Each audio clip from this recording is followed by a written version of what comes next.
Hello friends, welcome to Misk Porium Vlogs. তেন্তে আজি আমি বনাবলৈ ওলাইছো বাটাৰ কাজু চিকেন গাখীৰৰ সৈতে।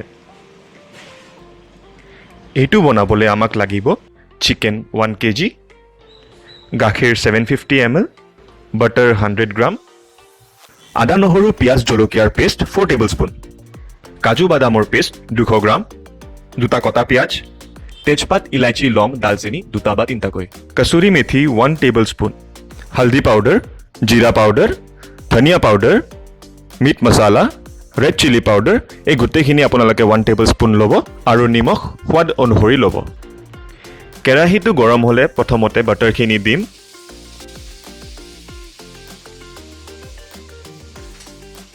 ভিডিঅ'টো শেষলৈকে চাব। ইনগ্ৰেডিয়েণ্টছ লিষ্টখন ভিডিঅ'টোৰ শেষত দি দিয়া হৈছে।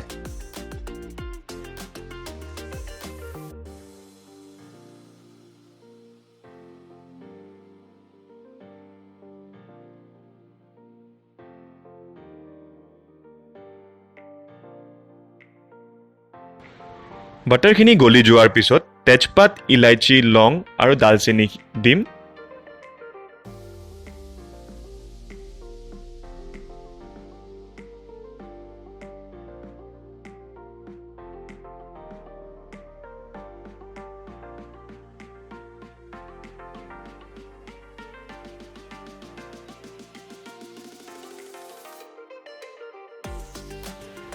এতিয়া কটা পিয়াজখিনি দি ভাজি ল'ম।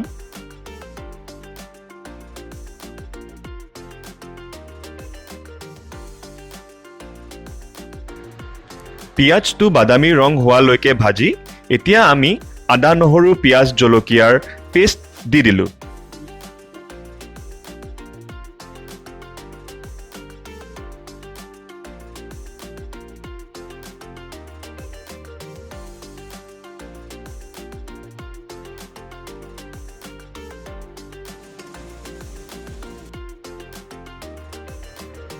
এতিয়া আমি চিকেনখিনি দি দিলো।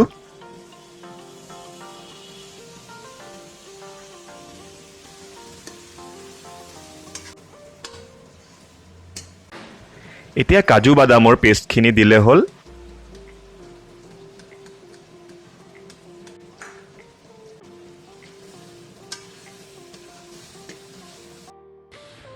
নিমখ সোৱাদ অনুসৰি,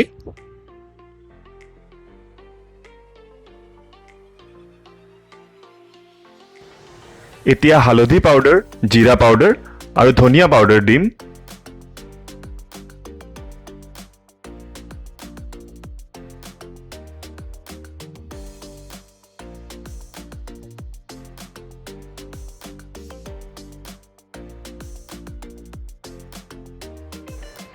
ভালকৈ মিক্স কৰি লাৰি দিছোঁ যাতে তলত লাগি নধৰে।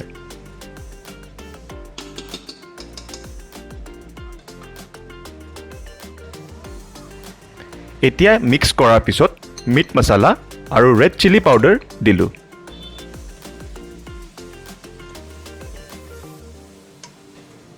এতিয়া মাংসখিনি সিজি যোৱাৰ পিছত গাখীৰখিনি আমি ঢালি দিলোঁ।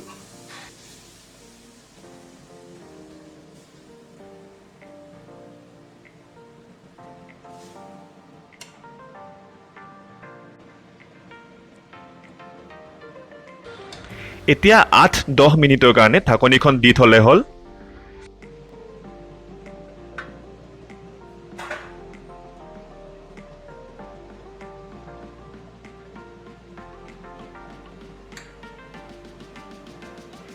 এতিয়া আমি কসুৰি মেথি দিলোঁ। ই এটা ভাল ফ্লেভাৰ আৰু সুগন্ধি দিয়ে।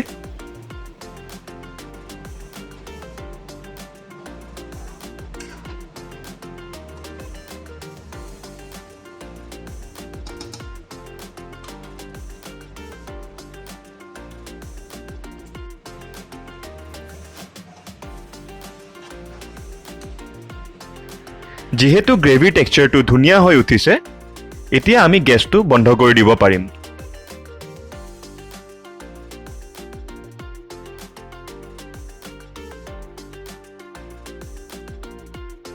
গাৰ্নিচিঙৰ কাৰণে আমি ইয়াত কটা পিয়াজ আৰু ক্ৰীম দি দিলোঁ।